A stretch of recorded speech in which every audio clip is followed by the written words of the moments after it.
నాన్న నాన్న ఏమిట్రా ఇలా చిక్కిపోయావు? నీ కళ్ళకి నేను ఎప్పుడూ అలానే కనిపిస్తాను. బాబు, నువ్వు పరీక్ష పేసావని పేపర్లో చూశాను. ఆనందంతో పొగిపోయాను. అంతా నీ ఆశీర్వాద బలం నాన్న. ఏరా, సెలవులు ఇచ్చి 15 రోజులు ఏంది కదా, ఈ ముసల్లాన్ని ఇంటి దగ్గర ఎలా ఉన్నాడో ఏమిటో ఒక్కసారి ఆలోచించావా? నేను మన ఊరు వచ్చేద్దామని అనుకున్నాను, కానీ ఫ్రెండ్స్ అంతా బలవంతం చేసి ఎల్లోరా తీసుకెళ్లారు. అంచేత ఆలస్యం అయిపోయింది. ఎల్లుండి మన ఊరు వచ్చేస్తున్నాను. తప్పకుండా వస్తావుగా? తప్పకుండా వస్తాను, ప్రామిస్. నీ ఆరోగ్యం జాగ్రత్తగా చూసుకో. వస్తాను. అలాగే. కాస్త నీ ఆరోగ్యం పాడు చేసుకున్నానా? అదేమిట్రా? మన తిరుపతి గాడు పార్టీ ఇస్తున్నాడు రా. దేనికి? పరీక్ష ఫెయిల్ అయినందుకు. వాట్? పాస్ అయితే వాళ్ళని కిరసనాల వ్యాపారంలో పెడతానన్నాడు. ఫెయిల్ అవ్వాలని వెంకటేశ్వర స్వామికి మొక్కున్నాడు, సాధించాడు. అందుకే పార్టీ. ఇంతకీ పార్టీ ఎక్కడ? హోటల్ బ్లూ హెవెన్ లో. ఎవరి ప్రోగ్రాం తెలుసా? Famous guitar player, musical king Naveen. Thank you.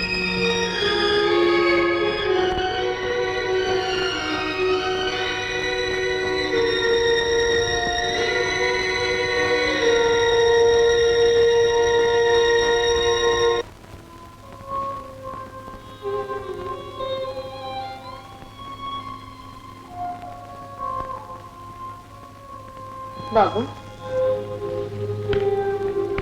ఏంటి నాన్న ఆలోచిస్తున్నావు? ఆంటీ, ఏనాటికైనా మా అన్నయ్యలు కనిపిస్తారనే ఆశతోటే ఈ ఆట పాట నేర్చుకున్నాను. కానీ లాభం లేదంటే ఇక నేను ఈ పని చెయ్యలేను. బాబు, అలా నిరుత్సాహపడితే ఎలా నాన్న? మీ అన్నయ్యలు ఎక్కడున్నా నీ కోసం వెతుక్కుంటూనే ఉంటారు. మీ అందరూ కలిసి ఆ శుభ సమయం కోసమే. మీ మామయ్య చనిపోయినా నీ కోసం నేను జీవోత్సవంలా బ్రతికే ఉన్నాను బాబు. పోనీ అన్నయ్యను చూస్తే నువ్వు గుర్తుపెట్టగలవా ఆంటీ? లేదు బాబు, 15 ఏళ్లు గడిచిపోయినాయి. ఇప్పుడు ఎక్కడున్నారో, ఏం చేస్తున్నారో?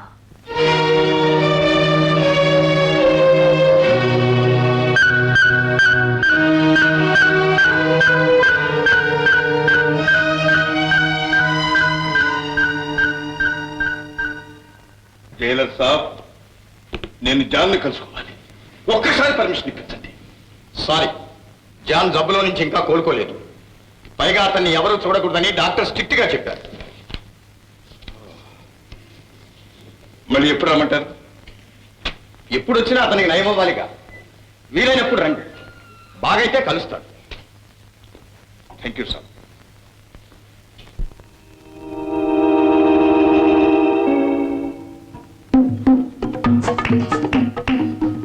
ఎవరండి బాబు రౌడీ?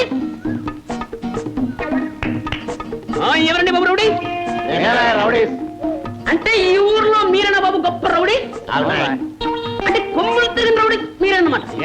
అవి ఏం లేదు సార్, కాస్త కాళ్ళకు దండం పెట్టుకుందామని. ఎక్కడ బాబు కాళ్ళు? ఈ కాళ్ళు మీవేనా బాబు? గుర్రు గుర్రు ఎరా కోడి, ఇంకా కోడిని అవ్వలేదా?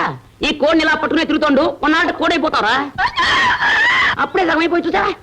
అది కాదు గురు, కోడి నన్ను వదలడం లేదు. ఉన్న డబ్బంతా కోడి పందాలు ఆరిపోయిందా?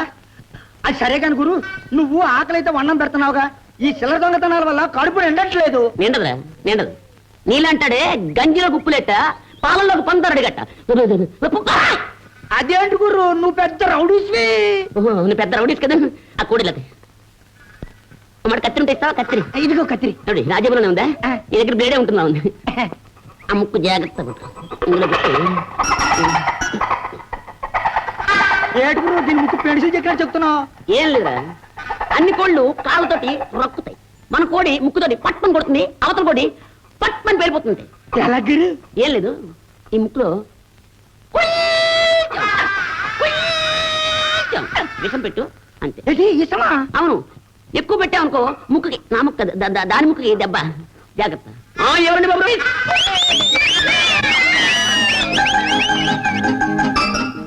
ఎవరండి బాబు రౌడీ? ఎవరండి బాబు రౌడీ? బాబు ఆర్కి 4 కేసు బాబు. అట్టి ఆర్కి 4 ఇయ్యొచ్చు. 4 500 రూపాయలు తక్కి 1000 రూపాయలు సార్. బాబు 500 రూపాయలు బాబు. కాకి 500. 2000 రూపాయలు సార్. 2500 రూపాయలు బాబు. 3000 రూపాయలు. 4000 రూపాయలు బాబు.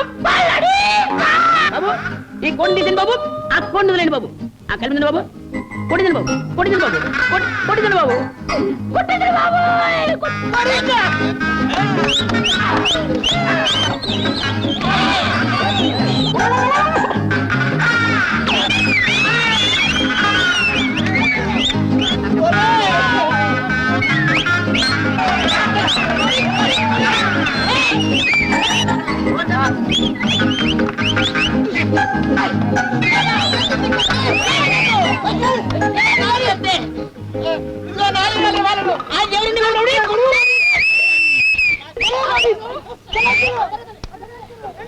₹4,000 పందెం పోయింది, ₹100 కోడి మోసం చేసి పందెం గెలుస్తారు. ఆ కోరిక ముక్కుకు లేదు, ఎక్కడితే మన కోరిక చంపేశారా?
ఎవరండి బాబు రవుడి?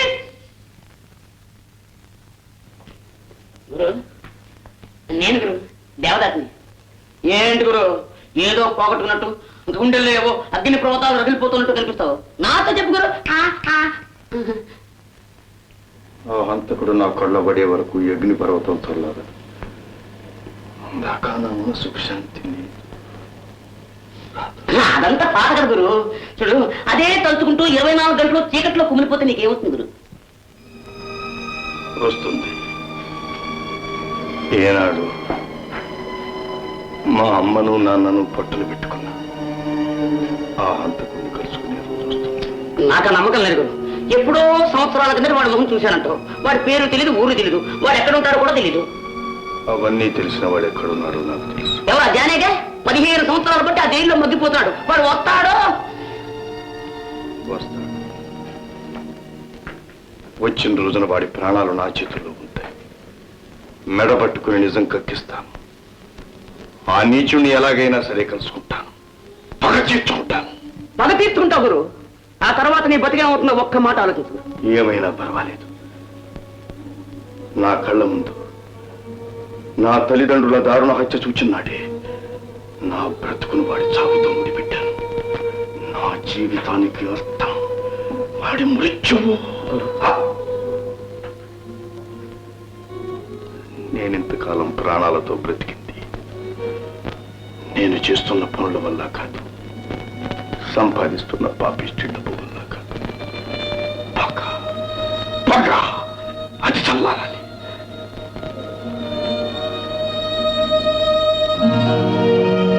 ఈ జీవితానికి ఇంకొక కోరిక మిగిలి ఉంది. నా ప్రాణం పోయేలోగా నా చిట్టి తమ్ముళ్ళనిద్దరినీ చూసుకోవాలి. నా నవీన్, నా ఆనంద్, ఏనాడు కరువైన తమ్ముళ్ళ మమకారంతో నా గుండెను నింపుకోవాలి. నా గుండెను నింపుకోవాలి. ఆ తర్వాత నేనేమైనా పర్వాలేదు, ఏమైనా పర్వాలేదు అంతే.